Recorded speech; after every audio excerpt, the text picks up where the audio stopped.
Shalom, damai di hatiku. Kembali berjumpa dengan saya Pendeta Jonathan F. Lupulalang pada hari Kamis tanggal 27 April tahun 2023. Mari kita minta pertolongan Roh Kudus untuk pembacaan dan pemberitaan firman Allah. Mari berdoa. Tuhan Yesus, kami sangat membutuhkan firman-Mu. Urapi hamba-Mu dan kuasa Roh Kudus-Mu, dan beri penerangan kepada pendengar dengan kuasa Roh Kudus-Mu. Dan Roh Kudus menolong kami supaya kami dapat meyakini firman Allah dan melakukan firman Allah itu. Dalam kasih dan pengampunan Kristus kami berdoa. Amin. Mari kita baca firman Tuhan yang diambil dari Ayub pasal yang keempat, ayat yang pertama sampai ayat yang ke-11. Namun saya hanya akan membacakan ayat 7 dan ayat yang ke-8. Firman Tuhan mengatakan begini, camkanlah ini, siapa binasa dengan tidak bersalah, dan di manakah orang yang jujur dipunahkan. Ayat 8. Yang telah kulihat ialah bahwa orang yang membajak kejahatan dan menabur kesusahan, ia menuai juga. Demikianlah firman Allah yang berbagi tempat mendengar dan melakukan firman Allah. Tema kita pada hari ini adalah manusia tidak mampu menyelami kasih dan kehendak Allah.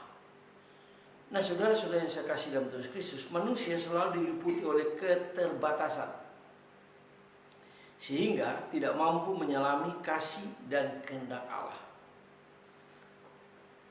Kasih dan kehendak Allah melampaui nalar, daya nalar, logika manusia. Seorang yang sangat pintar yaitu filsuf Pascal, dia pernah mengatakan begini, tahapan terakhir dalam upaya penalaran ialah pengakuan bahwa masih banyak hal yang tidak terselami oleh nalar manusia. Lalu lebih lanjut, Pascal mengatakan, bila mengenai hal-hal yang alami saja, banyak yang tidak terselami oleh nalar manusia. Tentu terlebih lagi hal-hal yang supra-alami. Jadi hal yang supra-alami akan lebih sulit.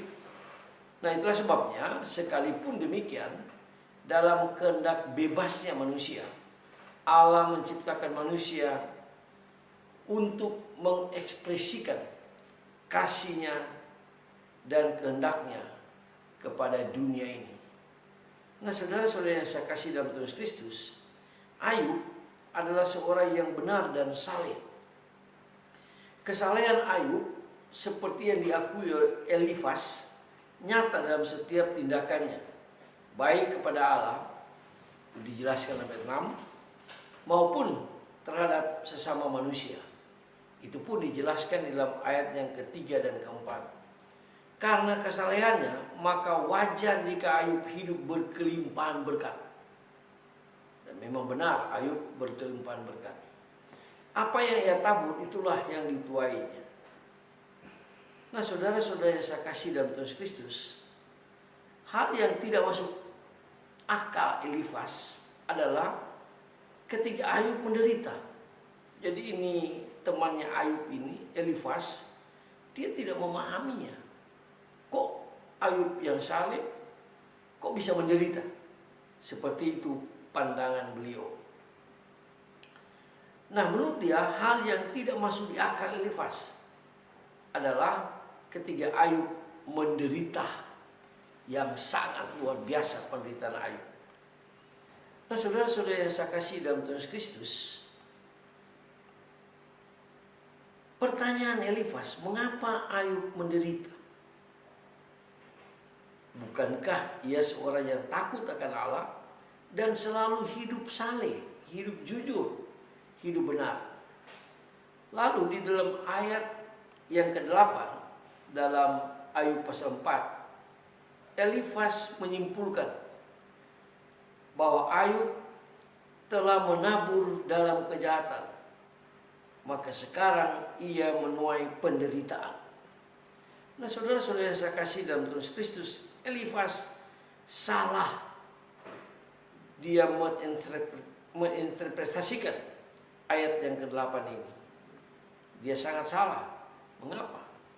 Karena Allah sangat mengasihi Ayub. Sekalipun Ayub mengalami penderitaan yang luar biasa. Jadi Elifas salah menyimpulkan bahwa Ayub membuat kejahatan lalu dia harus mengalami penderitaan. Nah, saudara-saudara yang saya kasih dalam Tuhan Kristus, itulah sebabnya kisah tentang Ayub dijelaskan sejelas-jelasnya untuk mematahkan pemahaman orang Yahudi. Sebab menurut orang Yahudi, jika seorang hidup benar, maka ia akan diberkati Allah. Sebaliknya, jika ia hidup tidak benar, maka ia akan dihukum Allah. Nah, saudara-saudara yang saya kasih dalam Tuhan Kristus, pemahaman ini juga dipegang oleh gerakan teologi kemakmuran yang berkembang pada akhir abad yang ke-20 memasuki abad yang ke-21. Karena teologi kemakmuran mengatakan orang miskin itu tidak berkati Allah, bahkan tidak diselamatkan. Dan ini keliru. Karena Allah tidak pernah memandang muka, mau miskin mau kaya, yang penting percaya kepada Kristus, pasti dia akan mengalami keselamatan yang luar biasa. Nah, saudara-saudara saya kasih dalam Tuhan Kristus, kasih Allah sangat luas, tak terselami oleh nalar manusia. Hal ini nyata ketika Allah harus menjadi manusia dalam diri Yesus, serta harus menderita, mati, dan bangkit pada hari yang ketiga.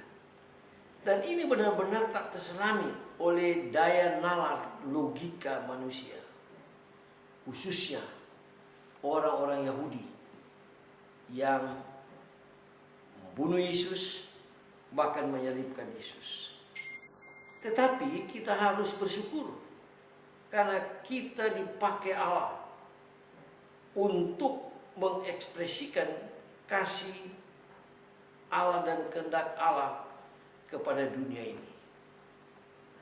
Dan kita bersyukur karena Kristus yang kita semua yang kita percayai, dia hidup. Nah, saudara-saudara yang saya kasih dalam Tuhan Kristus, dengan hikmat dari Allah yang kita sembah di dalam Kristus, maka kita dapat memahami kehendak Allah dalam hidup kita, sehingga kita mau bersyukur. Karena apa? Karena Kristus telah lahir, mati, bangkit, bahkan pulang ke surga. Nah, hal ini sesuai dengan firman Allah. Ayub sekalipun dia mengalami penderitaan luar biasa, tetapi Ayub melaksanakan kehendak Allah dan dia benar-benar dipakai Allah. Semoga firman Allah pada hari Kamis ini dapat menguatkan iman kita kepada Tuhan Yesus. Mari kita tunduk kepala, kita berdoa. Tuhan, terima kasih atas kisah tentang Ayub yang mengalami penderitaan yang luar biasa sampai Elifas dia salah menyimpulkan.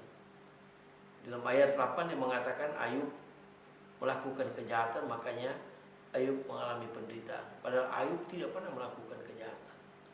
Terima kasih Tuhan Yesus akan Tuhan Yesus yang telah lahir, mati, bangkit, naik ke surga. Orang Yahudi menganggap Yesus jahat, tapi Yesus tidak membalas kejahatan dengan kejahatan. Yesus mengasihi bangsa Yahudi, bangsanya sendiri. Apalagi Yesus mengasihi kami sebagai orang-orang yang berdosa, yang mau bertobat, mau percaya Yesus, yang ada di Indonesia ini. Terima kasih Tuhan Yesus, ampuni dosa kami, dengarlah doa kami. Dalam kasih dan pengampunan Kristus kami berdoa. Haleluya, amin. Terpujilah Kristus, sampai kita berjumpa di kesempatan yang lain.